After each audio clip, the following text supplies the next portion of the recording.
Hi, my name is Kylie, and I'm one of your TAs.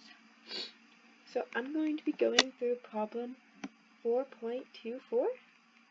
So in this problem, you're going to make a function that accepts a single argument, which is a string. So in this string, there's going to be some words in parentheses, and the goal of this is to return the contents of the parentheses. So the first thing we're going to do is define our function. So we're going to define in parentheses. We're going to do of sentence. That will be our argument. Then we are going to check to see if there is both an open and a closed parentheses in the string. So we're going to say if open parentheses in sentence and close parentheses in sentence. So we're checking to see if both parentheses are in the sentence. And now we want to make sure that the open parentheses comes before the closed parentheses. So we're going to do this by saying if sentence.find. So sentence.find will tell us where it is the parenthesis is located in the string. And so we can see that if it is before the close parentheses. So this is just saying, yep, like I said, if open parentheses is less than close parentheses, if their index of the open is less than the close, this will be true.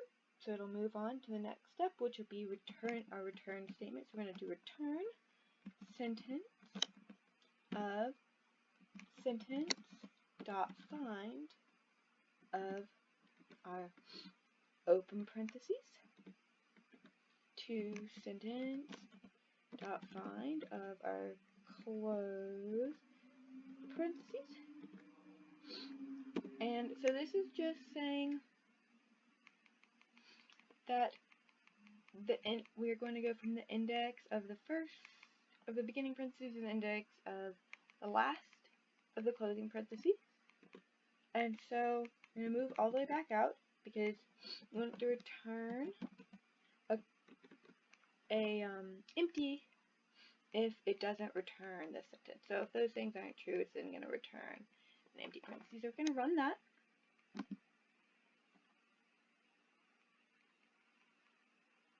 And we see that we have a small problem here. It's still printing out our first parentheses, the open parentheses. So we're going to go back and look at our code. And we see here that we're running from the index of the open parentheses, but we remember that when we're indexing from the first to the last, it doesn't include the last argument we put in, but it does include the first. So we need to add a +1 here, and that should do the trick. So I'll run it again.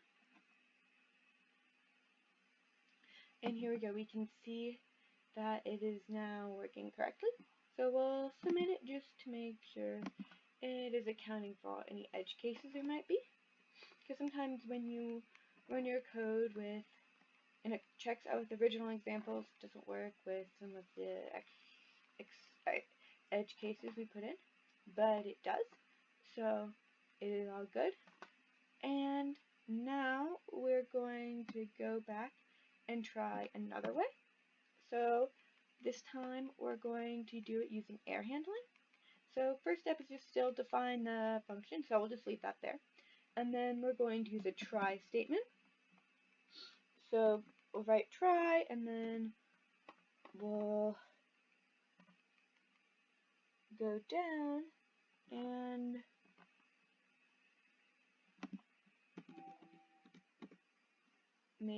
then we'll write our return statement. So we're going to try and run this. That's what it's saying to do. So we're going to try sentence but then we'll do the same kind of indexing thing. So we'll do sentence, and you can also use dot index. We'll use it here, dot index of our open parentheses. Oops, forgot a quotation mark there. And we'll add +1, and we'll go through our end one. So sentence dot index of close parentheses. And we are missing a parentheses right there. See, when that thing is red, it tells you that you have some kind of error in your line, and that it's not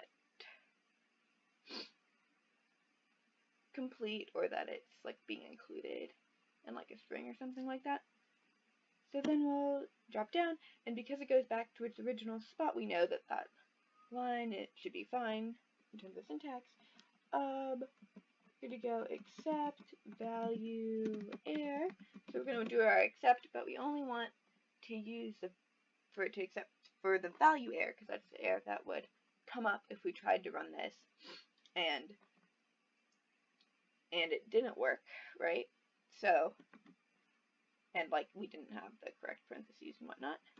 So then we're going to go down here, we're going to return our empty string. And then we'll run this just to make sure it is correct.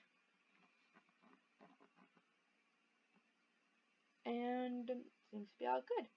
So these are two different ways you can approach this problem. So it's good to try and think of different ways to approach problems. And when you're coming up with an error, just go back through your code. Print statements are always good. In this case, our error is pretty simple, so we just went back and remembered our indexing rules. So there's a variety of different ways you can approach problems, and if one way isn't working for you, it's always good to try another one. You can see that this way was it's not as a way that you might think of as quickly or as intuitively if error handling hasn't been something that has clicked as much for you, but you can see that it's more efficient, and it's definitely a different way to think about it if the other way was just giving you a lot of issues, because it can be hard to think of how to find the correct indexes for the parentheses as well. So I hope you benefited from this video, and have a good day.